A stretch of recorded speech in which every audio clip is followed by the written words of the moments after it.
Airport ಹತ್ರ ಒಂದು ಹೋಟೆಲ್ನಲ್ಲಿ ಇಮ್ರಾನ್ ಅನ್ನೋ ಒಬ್ಬ ವ್ಯಕ್ತಿ, ಸುಮಾರು 45 ವಯಸ್ಸು.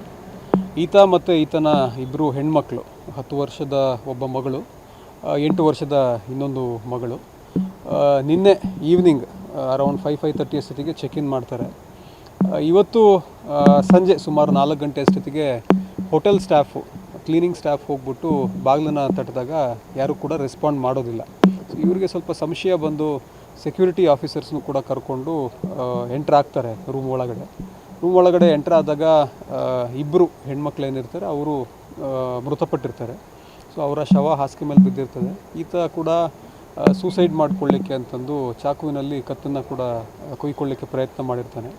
ಸೊ ಇಮಿಡಿಯೇಟ್ಲಿ ಅವರು ಆಸ್ಪತ್ರೆಗೆ ಅಡ್ಮಿಟ್ ಮಾಡ್ತಾರೆ. ನಮ್ಮ ಇಲಾಖೆಗೂ ಕೂಡ ಮಾಹಿತಿ ಕೊಡ್ತಾರೆ. ನಾನು ಕೂಡ ಸ್ಪಾಟನ್ನು ವಿಸಿಟ್ ಮಾಡಿದ್ದೀನಿ. ಸೊ ಇಬ್ಬರು ಮಕ್ಕಳು ಕೂಡ ಡೆತ್ ಆಗಿದ್ದಾರೆ. ಆತ ನಾನೇ ಕೊಂದೆ ಅಂತಂದು ಹೇಳಿದ್ದಾನೆ. ಆಮೇಲೆ ಒಂದು ಲೆಟ್ರಲ್ಲೂ ಕೂಡ ಬರೆದಿಟ್ಟಿದ್ದಾನೆ. ಸೊ ಯಾಕೆ ಈ ರೀತಿ ಮಾಡ್ದ, ಏನು ಎತ್ತ ಅಂತಂದು ಮೇಲ್ನೋಟಕ್ಕೆ ಆ ಲೆಟ್ರಲ್ಲಿ ಕೆಲವೊಂದು ಅಂಶಗಳನ್ನ ಅವನು ಉಲ್ಲೇಖ ಮಾಡಿದ್ದಾನೆ. ಸೊ ಒಂದು ಮರ್ಡರ್ ಕೇಸ್ ಕೂಡ ನಾವು ತಗೊಳ್ತಾ ಇದ್ದೀವಿ. ಅದನ್ನು ತಗೊಂಡು ಮತ್ತಷ್ಟು ತನಿಖೆ ಮಾಡ್ತೀವಿ. ಅದು ಎಷ್ಟು ಏಜ್ ಇತ್ತು ಸರ್ ಹೆಣ್ಮಕ್ಳದ್ದು? ಇಬ್ಬರು ನಾನು ಹೇಳಿದೆ ಅದನ್ನು, 10 ವರ್ಷ ಒಬ್ರಿಗೆ, 8 ವರ್ಷ ಒಬ್ರಿಗೆ ಅಂತ. ಸರ್ ಇವರು ಎಲ್ಲಿ ಕೆಲಸ ಮಾಡ್ತಾರೆ? ಯಾರು ಅದು ಚೆಕ್ ಮಾಡ್ತೀವಿ. ಮೂಲತಃ ಆತ ನಾಗವಾರದ ನಿವಾಸಿ ಅಂತಂದು ನಮ್ಗೆ ಈಗಷ್ಟೇ ಕಂಡು ಬಂದಿದೆ.